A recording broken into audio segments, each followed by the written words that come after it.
Good afternoon, everyone. First, I would like to thank all of you for tuning in, and thanks a lot, LIGO-India, for creating this excellent series of talks and inviting me to be a part of this effort. I would like to keep this talk as accessible to everyone as possible. Apologies to the experts in the field. My target audience today are the non-experts. Hopefully, some of them will decide to pursue research in this exciting field and become experts in the field. This is the brief outline of what I want to cover. First, I will give some very brief introduction to gravitational waves. If you want to learn more in depth, I will recommend you to listen to Professor Ayer's lecture in this series. I will then focus on explaining how margin black holes form in nature. In particular, I will explain the two major formation mechanisms: formation via isolated binary evolution and formation via dynamical assembly of binary black holes. You will see that making margin binary black holes is quite hard and a lot of things need to go right. At the end of this lecture, I want all of you to remember how black holes form, how black hole binaries form, and what are the processes involved to create binary black holes that would merge via gravitational wave radiation. And lastly, I will discuss some unique features of specific formation types.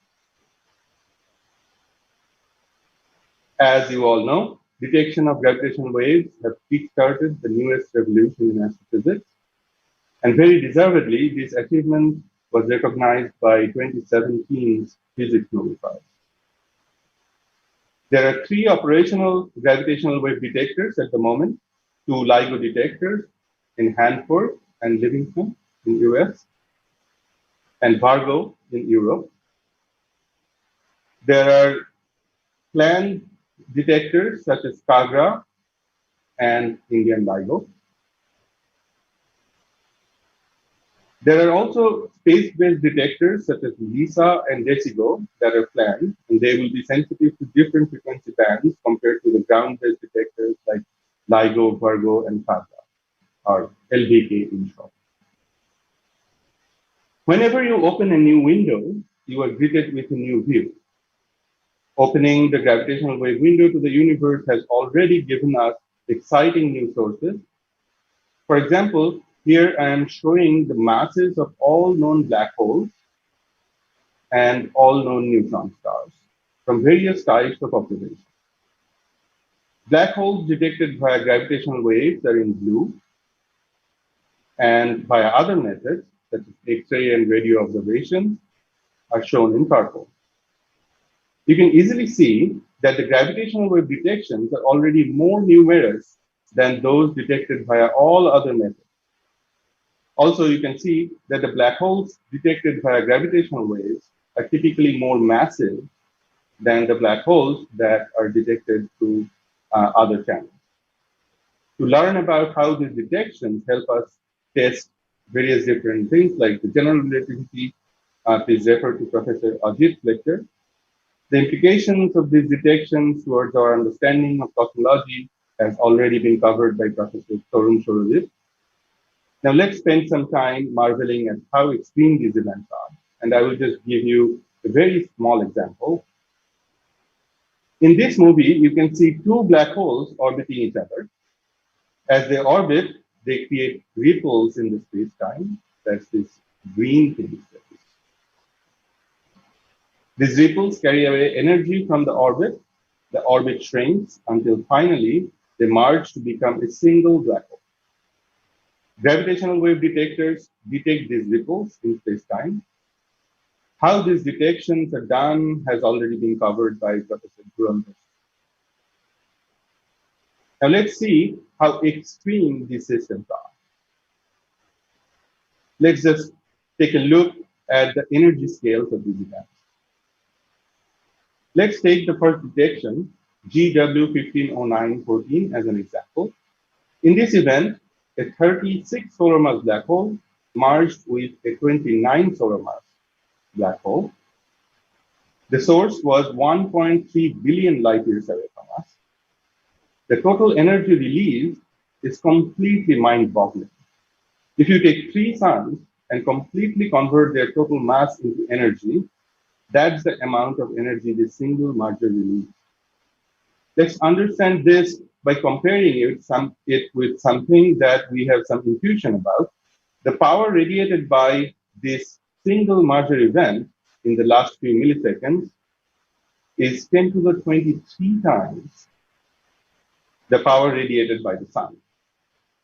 In other words, more power was radiated by this single merger than the total power radiated by all stars in the observable universe. Exciting, isn't it? So let's now understand how nature makes this extreme system. First, let's take the case of isolated binary evolution. Conceptually, this is the most straightforward channel. So you start with two massive stars, both become black holes, the black holes merge and create a bigger black hole. Simple, right? But we will soon see that the details can be quite complicated. Let's start at the very basic. Let's review a star's life. The self-gravity creates an inward pressure on the gas. At the center of the star, where the density is the highest, the star starts nuclear fusion. This creates energy which generates thermal pressure outwards. When these two are balanced, we get a main sequence star. For example, the sun now is a main sequence star and will remain so for the next 5 billion years. What happens when a star runs out of its nuclear flow? A star near the end of its main sequence looks somewhat like this. There is a core containing heavier nuclei produced through fusion, and there is an envelope that is mainly hydrogen that never went to the core for fusion. When fusion stops, the outward pressure from fusion goes away and the core collapses, releasing enormous amount of gravitational energy. The envelope absorbs this energy and expands. This is called the giant phase. If the core mass is less than 1.4 solar mass, it becomes a white dwarf, which is supported by electron degeneracy pressure. If the core is more massive than 1.4 solar mass, electron pressure cannot stop the collapse. The core contracts even more. If it is less than about 3 solar mass, neutron degeneracy pressure can stop this collapse and it becomes a neutron star. If the core is even more massive, the core collapses completely and becomes a black hole. This process is often explosive, and these explosions are called supernovas. Stars that are massive enough to create black holes can become as large as 1,000 solar radius during the giant phase. This is an important thing to remember since it is related to something I am going to point out later. Now that we know how massive stars evolve, let's get back to this simple picture and review each stage. There are many perils in going from two massive stars in a binary to two black holes in a binary. A star can lose up to 90% of its initial mass on its way to become a black hole. This mass loss enormously expands the binary and can even break it. During supernova, holes often reach large kicks due to asymmetries in the explosion. These kicks can also break the binary. Also, if the stars are not initially separated enough, then they may merge during the giant phase and never create a black hole binary. If a black hole binary forms, it must be compact enough to merge within the age of the universe. Let's understand this in a little detail. The rate of decay of the orbital size due to gravitational wave radiation is this very strong function of the total mass of the black hole and the separation between the black holes. As a result, if the separation between the black holes is too large, they will never merge. Here I am showing you the merger timescale in billion years function the separation in solar radius. The blue line shows the larger timescale. The age of the universe is about 14 billion years. So the black holes that is separated by at most about a few tenths of solar radius will merge within the age of the universe. You probably realize already this is a problem. You know that the progenitors of black holes can become as large as 1,000 solar radius. That is too large. Larger timescale for that kind of separation is about 100 million times more than the universe. But we know that stars must be at least this much apart, otherwise they will just merge before they become black holes. Another somewhat ill-constrained process saves the day. This is called the common envelope evolution. This process needs to shrink the orbit by at least 2 orders of magnitude. Now let's understand the basics of what is a common envelope evolution. Here I am showing you a binary star. The line is showing the low slopes of the two stars. If any star is bigger than a low slope, it loses mass to the other star. During the giant phase, stars can grow beyond their slopes, and if the rate of this loss is low enough, the star can efficiently accrete this mass. Then one gets an architecture like this. If not, then we get an architecture like this. The mass lost from this star would not be processed by the other star. As a result, the cores of both stars embedded inside a common envelope of gas in which they evolve. This is called the common envelope evolution. In this stage, the binary orbit rapidly shrinks because of the drag forces coming from the gaseous envelope. Eventually, the energy generated by shrinking the binary makes the envelope unbound, and one can potentially get a compact binary black hole. A lot need to go right for this to happen though. If the envelope is ejected too early, then the cores be too far away from each other and never merge. If the envelope is ejected too late, then the cores merge within the gaseous envelope before both stars become black holes. Let me now give you an example of a simulation to explain the formation of the GW150914 event. In this column, I will show the time, the masses of the stars are listed here. The separation between the stars is listed here, that is in solar radius, and the eccentricity is listed here. A lot of details is in this illustration, but I want you to pay special attention to the stage of the binary evolution and the separation. So you start with a 96 solar mass star and a 60 solar mass star in a binary. This star becomes a giant first and starts to transfer mass. At this stage, the orbit shrinks because mass is going from a high mass star to a low mass star. At some point, through this mass transfer, the masses are inversed. So this has now become a low mass star, and this is now a high mass star. Further mass transfer now expands the orbit. Eventually, this star loses all its envelope and becomes a helium star, and then a black hole. And as it loses the envelope, the binary becomes detached. Sometime later, this star evolves to become a giant. However, this time around, instead of a normal slope overflow, a common envelope is created. At the start of the common envelope, the separation between the cores was almost 4,000 solar radius. The orbit, however, dramatically shrinks because of the common envelope evolution to about 44 solar radius by the time the envelope is ejected. This star now becomes a black hole, and then they merge at this time.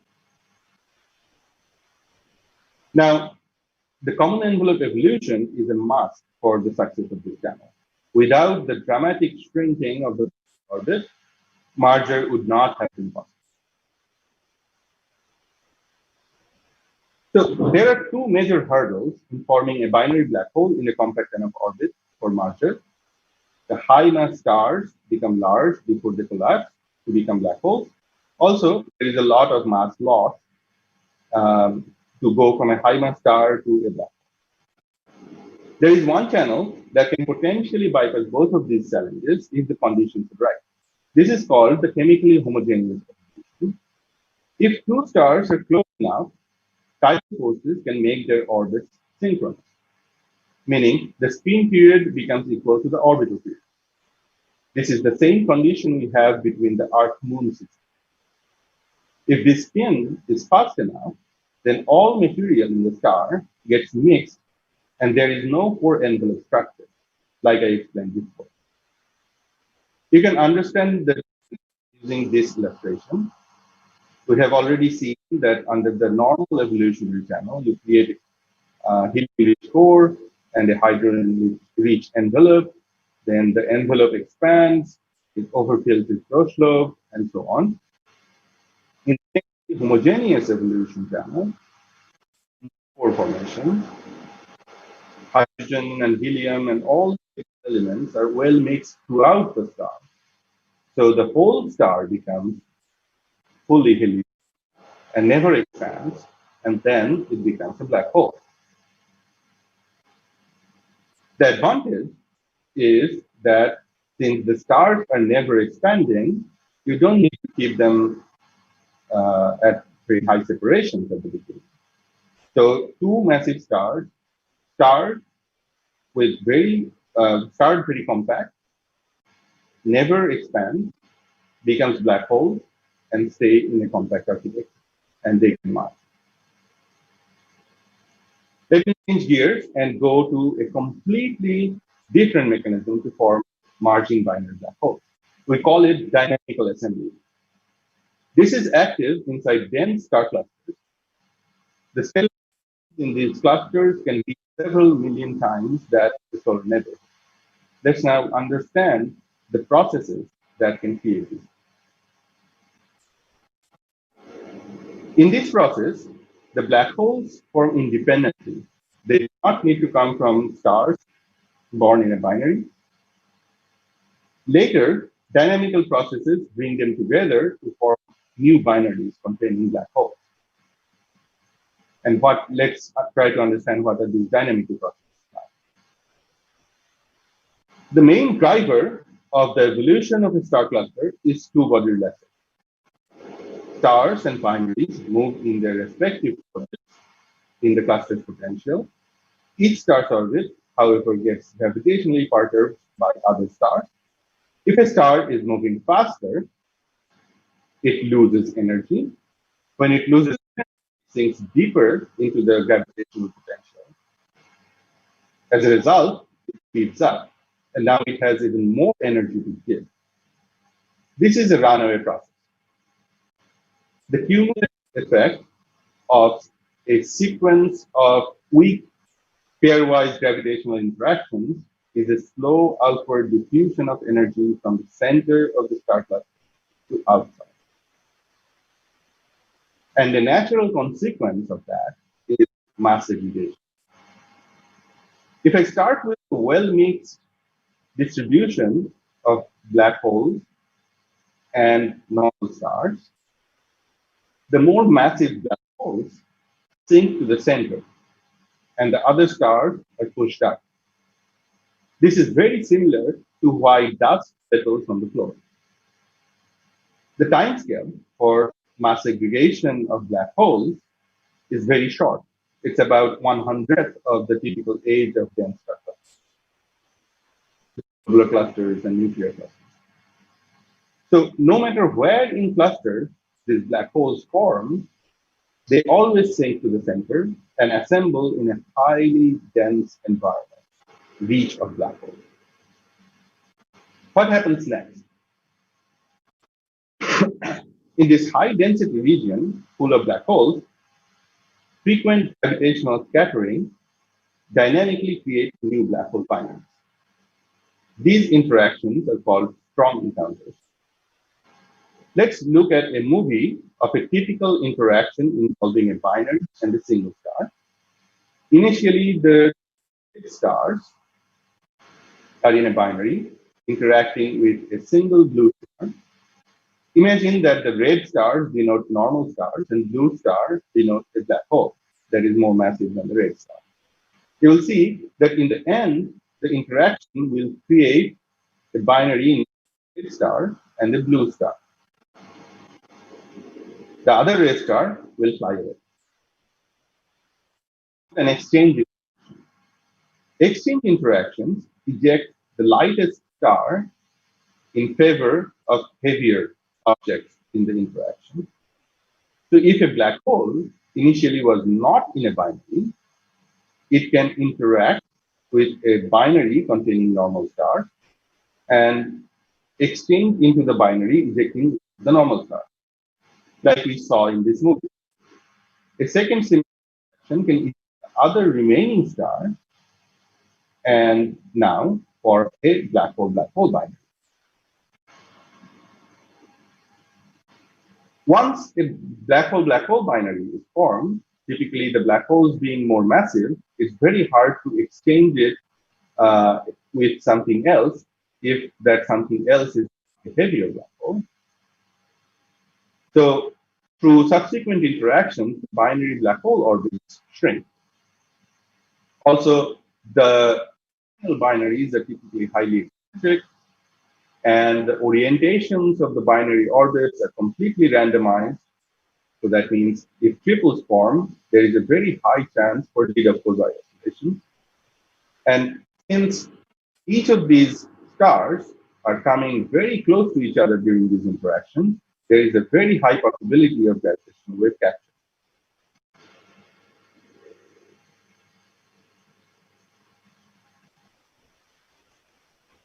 So I packed a lot of information there. So let's just review it very quickly. Most massive black holes sink to the center. High density allows the binary black hole formation via exchange encounters, three-body binary formation, where three single binaries, three single black holes come very close to each other, form a black hole binary, and eject the third black hole from the system. There is also possibility of gravitational wave, where two black holes are so close that it emits a burst of energy to gravitational wave and becomes. Once formed, the binary black hole orbits keep shrinking via strong encounters, potentially making them merge within the Hubble time. And the above process goes on until the binary is ejected due to recoil.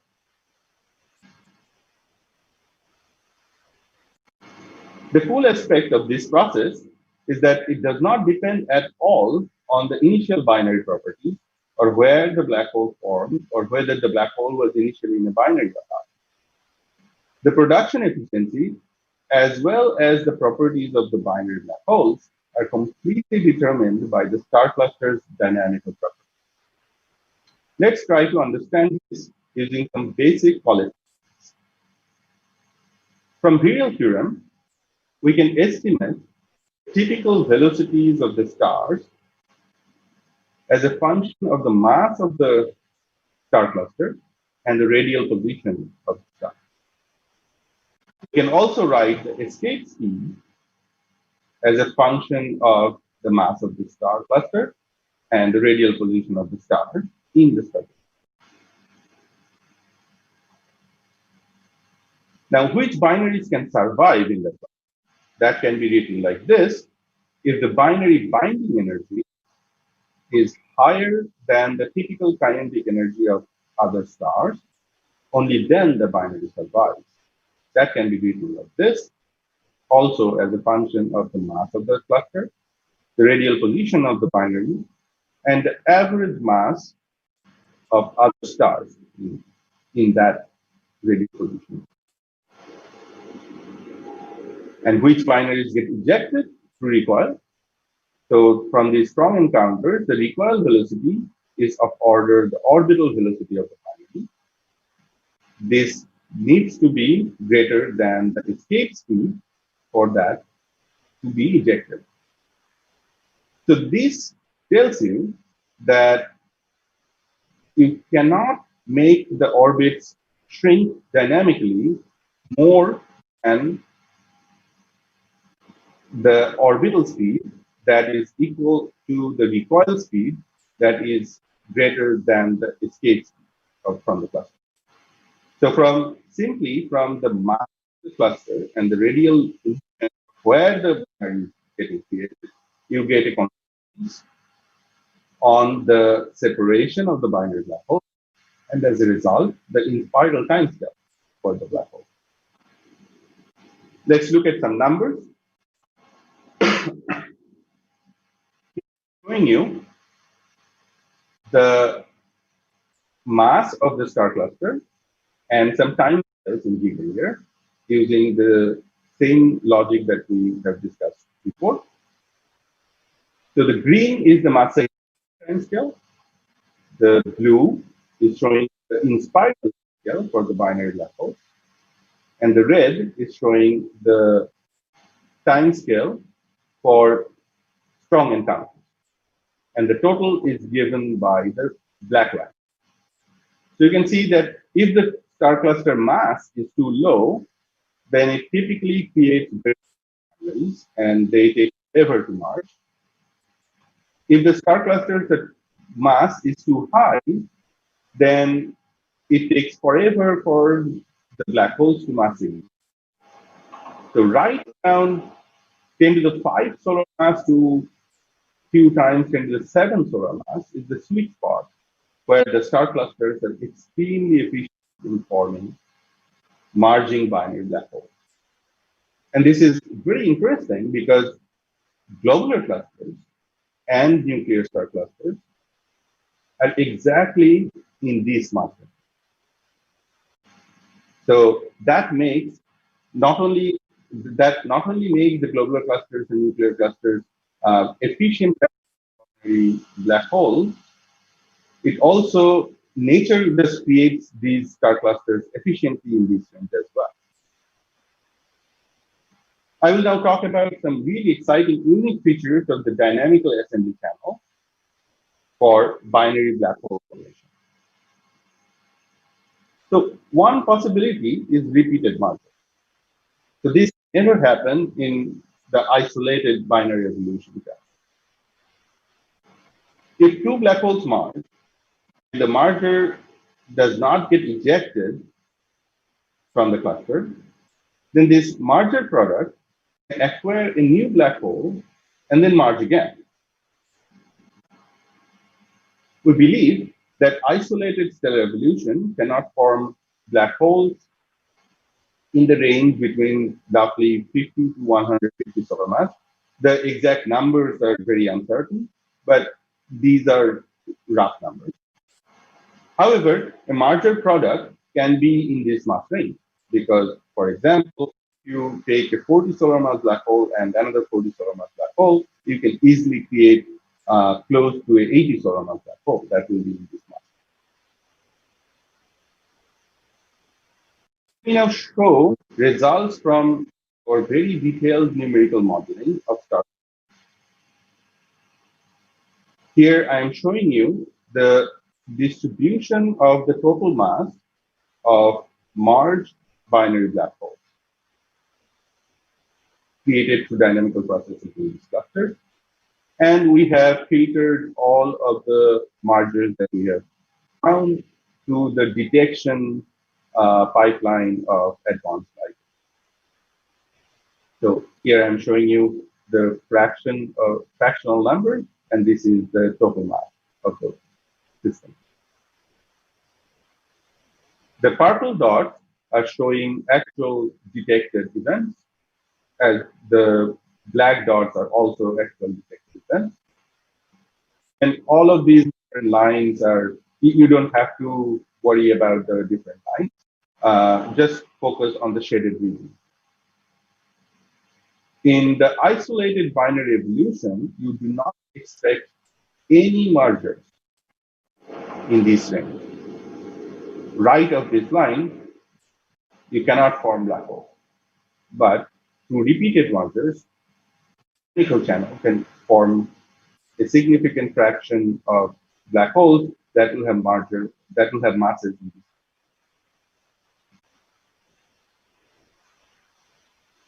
Another unique feature is high eccentricity margins. Especially, eccentricity margins of black holes are expected in the low frequency detectors, such as LISA, if it is created by a dynamical assembly. Even in the high frequency detectors like LIGO, Virgo, Kagra, lead-off quasi mechanism and gravitational wave captures can lead to high eccentricity. Here I'm showing you the cumulative distribution of the logarithm of the eccentricity for margin black holes from isolated binary resolution and different dynamical formation. So the pink line, there are a lot of lines. The pink line is showing what is expected from the isolated binary resolution channel. The blue lines show binary black holes formed through strong encounters, like I showed you before. The yellow lines show gravitational waves either through binary mediated interactions or through single flight. And the black lines show quasi-leader mergers in triple systems. So you can see that in the LIGO band that starts from 10 Hz, the quasi-leader driven mergers, this line, and the gravitational wave capture, this line, can have detectable eccentricities. If you go to slightly low frequency events using, for example, DECIGO detector, even more of these eccentricities become detectable from quasi-leader and gravitational wave capture. In LISA, all of these eccentricities can be detectable. You can have dynamical, strong encounter that create these binary black holes, can have high eccentricities. You can have quasi-leader mechanism creating eccentricities. And we did not show the gravitational wave captures because that usually skips the LISA band. They are created much more compact and they can only be detected in the DECIGO and LVK detectors. All of these different frequency bands, you can see that eccentricity distribution from the isolated evolution channel, isolated binary evolution channel, is much lower compared to all dynamic assembly channels.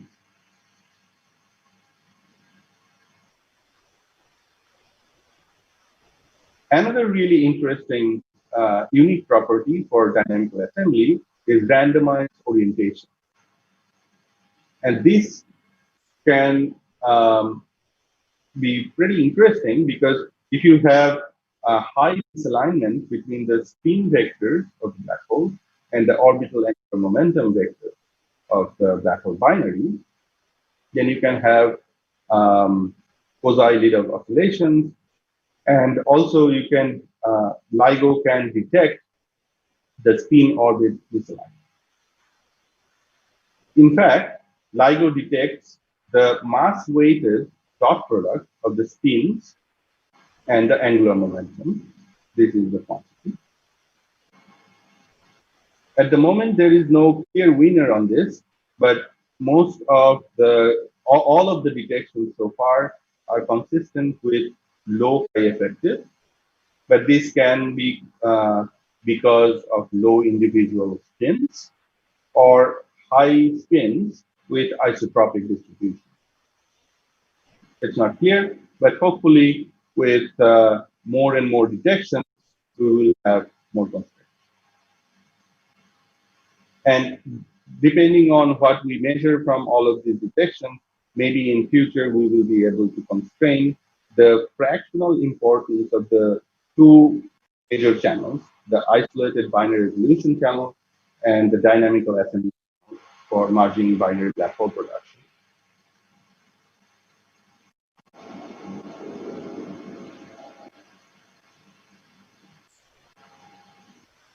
And one thing I want to point out is that if you take a look at the distribution of total mass and chi effective, there is a very unique signature for dynamical assembly channels.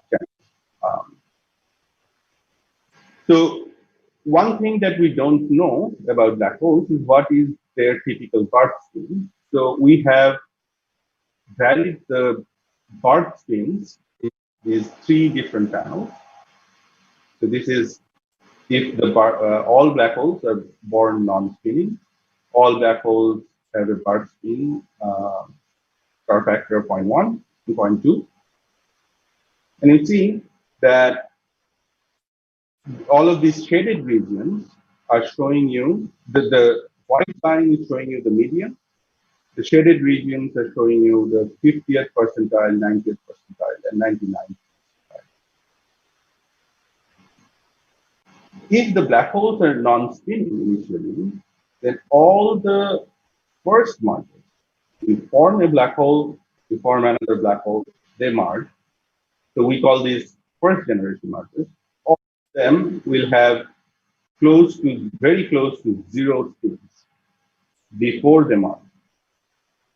But since through dynamical formation channel, you can have you can have repeated mergers, the spin distribution, the pre-merger spin distribution can clear up just from repeated mergers. Because two black holes, even if they are born with zero spins, can merge to create a highly spinning black hole, and that can merge again, and now this black hole will have a high spin, and you can be able to detect. In this case, from isolated evolution of the binary, it will always be on the white line. There will be no flare up of the spin distribution as a function of mass. Depending on what we assume for the Barth spin, we can see different types of signatures of this distribution of chi effective as a function of the total mass of the black hole matter. So this brings me to the end of my talk. So I will just summarize and these different points. I hope, even if you don't remember all the details that I have talked about, these are the things I'm hoping that you will remember and take away from this talk. How black holes form? What are the essential ingredients to form merging binary black holes through isolated binary evolution? We talked about common envelope evolution and why that is very important. We also talked about chemically homogeneous evolution that can be effective under certain conditions. Typically, chemically homogeneous evolution creates margin binary black holes where the masses are very close to each other. It cannot create a wide distribution of masses. I have also talked about the binary black hole formation channel, where the black hole binary is assembled through dynamical processes. In this section, I have discussed what the main physical processes are. I talked about mass segregation and two-body relaxation and strong encounters. I talked about what makes dense star clusters, like globular clusters or nuclear clusters, efficient factories of merging binary black holes.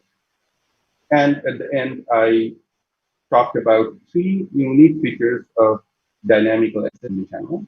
One is repeated mergers, then eccentric mergers, and isotropic distribution of type. Thank you. And I will take questions if you have any.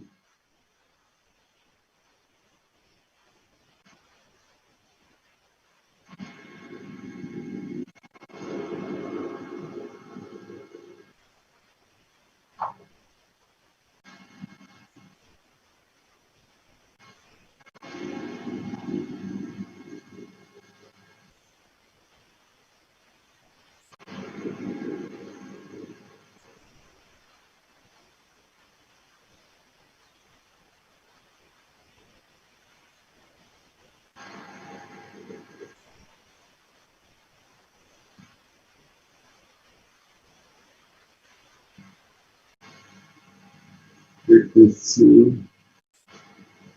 Uh,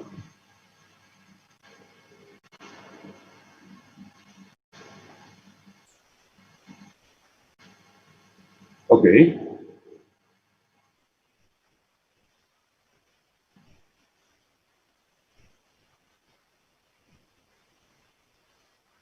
So I got some questions.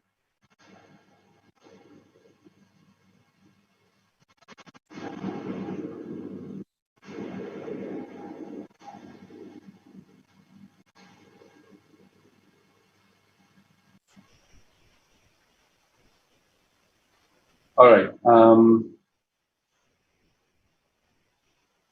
Okay. I will just go the way I am reading the questions. Manisha Singh has asked, how is the density of black holes defined? That's a very good question. My answer would be we actually don't know what the black hole density is.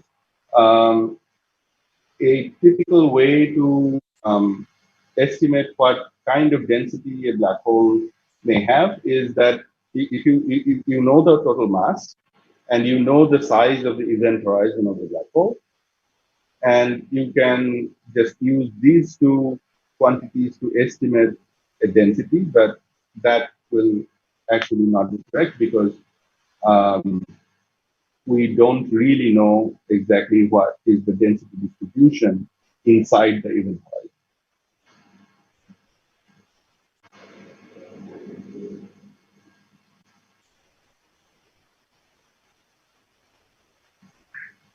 Kiran Mehta asked a really interesting question. So I showed several movies, and often with three systems interacting with each other. So her question is, why can't three black holes merge into two first and then into one rather than ejection of that? So if you don't consider gravitation, dissipation of energy due to gravitational wave radiation, then if you if three black holes come and interact with each other to form a binary, you need to have a net negative energy system. That negative energy system needs to give energy to something else because initially they were all three single black holes and they had a net positive energy. So that's why three single black holes, if they want to form a binary, one black hole must be there. If it is coming from a binary black hole and a single black hole and they are interacting, then they will not be able to, energetically it is possible to create a hierarchical triple system, but the phase space for that to happen is very small. So statistically speaking, it almost never happens. Usually one system is detected. There is one possibility though, you can have, all of this can change if you have some energy loss due to gravitational wave.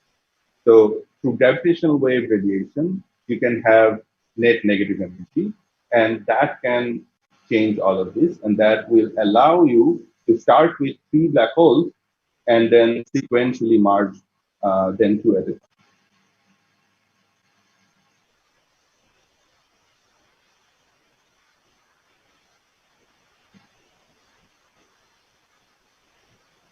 Ruchika asks, um, can you please shed some light on mergers in case of supermassive black holes and why none such mergers have been detected as of now?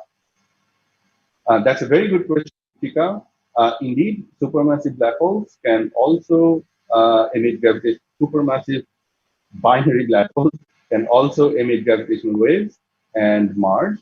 However, the frequency for these mergers will be much lower compared to what LDK detectors can detect. That's simply because the the event horizons are much bigger in supermassive black holes.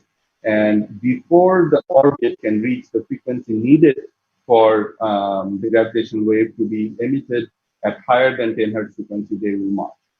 So LISA will be the perfect detector to detect supermassive black hole mass. So stay tuned, LISA will detect them.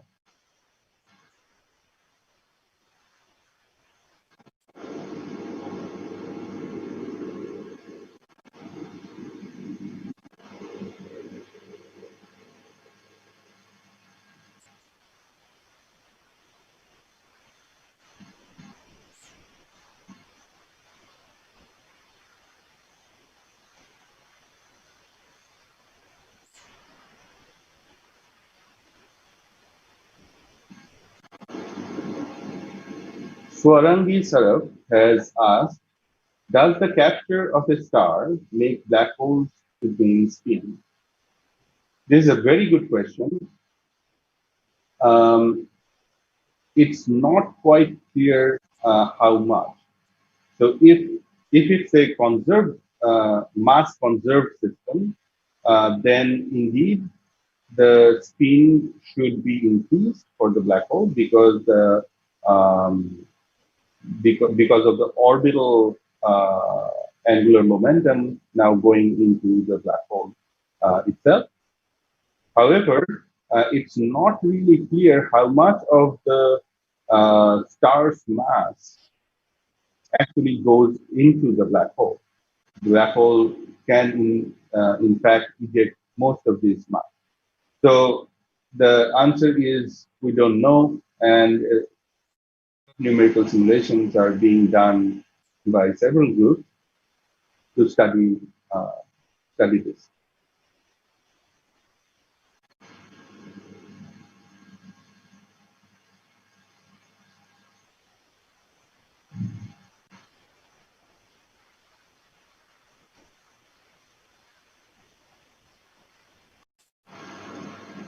Neil Shah asks, statistically speaking, how many marching binary black holes are expected to form in average globular cluster? The number goes from a few to several tens. And actually, let me modify this question a little bit.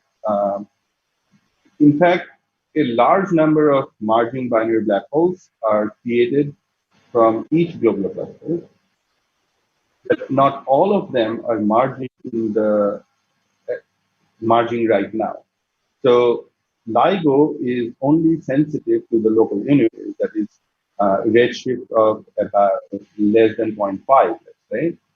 So if the binary black hole is created early and then it merges quickly, then given the age of the globular cluster, the quick mergers may not be happening in the local universe.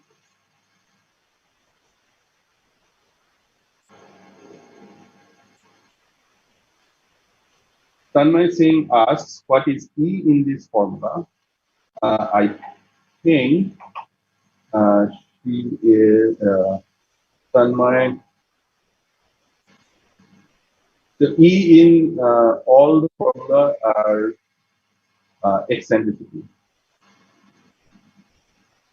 I think I showed it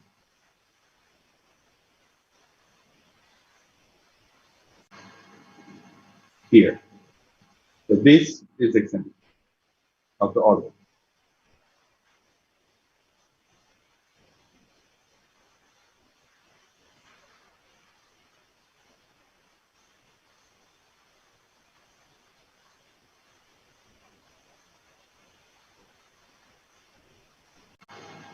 Lakshanahar has asked, what does K denote in the formula mentioned in the context of marching binary black holes? So K is just a constant that I have put everything that I don't want to show. So don't worry about it. This formula was taken from Peter's paper. If you are interested, you can see the full formula. So I just wanted to point out the functional dependence on the total mass and the separation. That's why I kept everything else.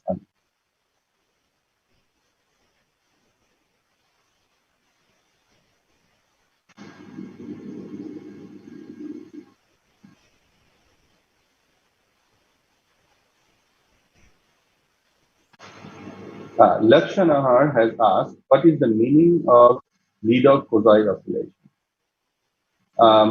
Indeed, Laksha, I did not have time to explain Leadoff-Kozai oscillation. So if you have a triple system where two stars are in a binary, and there is a third star that's orbiting that binary, then if the mutual angle of the two different orbits are high enough, then there is angular momentum exchange between this binary and this binary. And that can create oscillations in the two eccentricities and the mutual inclination of the two orbits.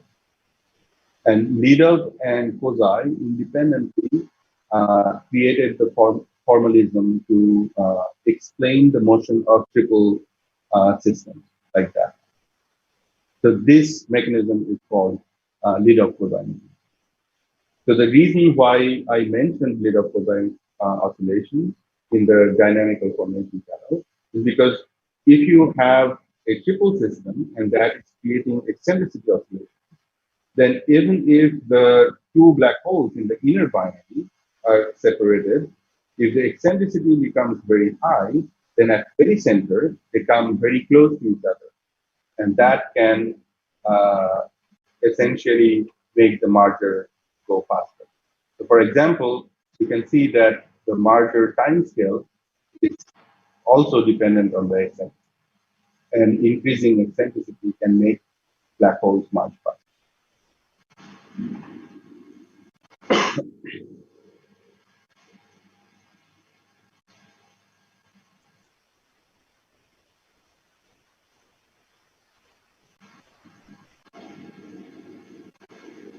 Manisha Panigrahi asks, what books or literature can we refer to learn the basics of formation and mergers of compact binary objects? If you take any stellar evolution book, you will they will cover the basics of the formation of compact objects, but the formation and mergers of compact binary objects, that I don't know of any book. This is a quite a new topic. There are general relativity books that you can pick up that can talk about gravitational wave radiation. Other than that, the type of topics I showed, these are mainly collected from papers and my own work.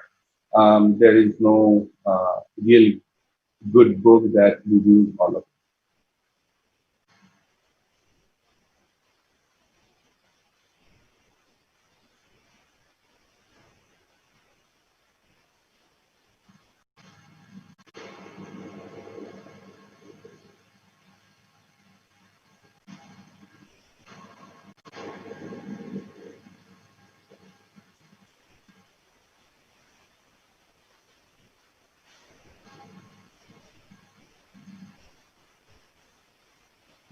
Ved Nasekar asked, Sir, there is a dearth of internship for such fields and in-person intellectual guidance. For a 12th standard student like me, how can I study or gain knowledge in cosmology and astronomy in India to pursue a career in this field?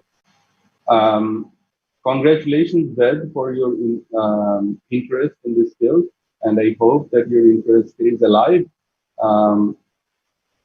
So since you are in 12th standard, I will suggest that you pay a lot of attention in your school and learn physics, mathematics, as well as you possibly can, and learn as much coding as you can. If you have these basics under your belt, then during college and university, I think you can very easily read papers and follow papers. At the moment, I don't know any internship programs for school students, but from college onward, there are several internships. One, IUCA, for example, has summer programs. Tata Institute of Fundamental Research, where I am, we have a summer program. At the moment, read a lot about this topic from popular literature.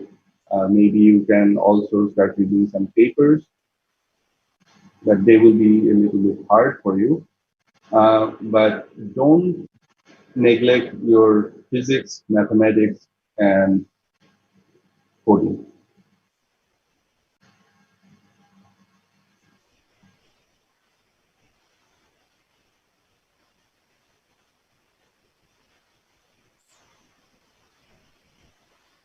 When will LIGO-India start operating? Nadia Yasmin asked. Nadia, I actually don't know. I am not directly involved with the LIGO-India operations, um, so I will not answer that.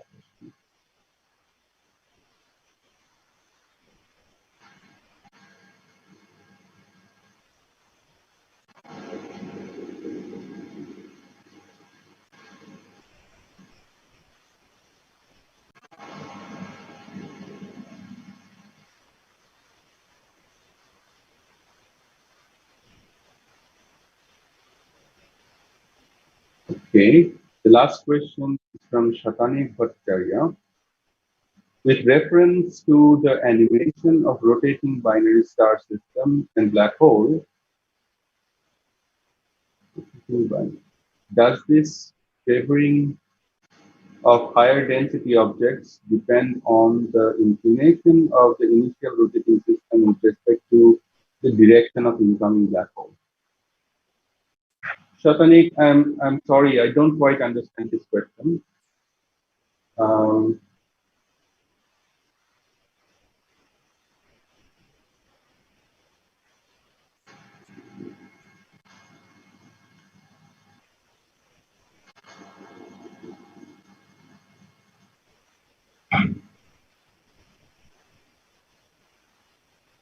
I think you are mentioning this movie,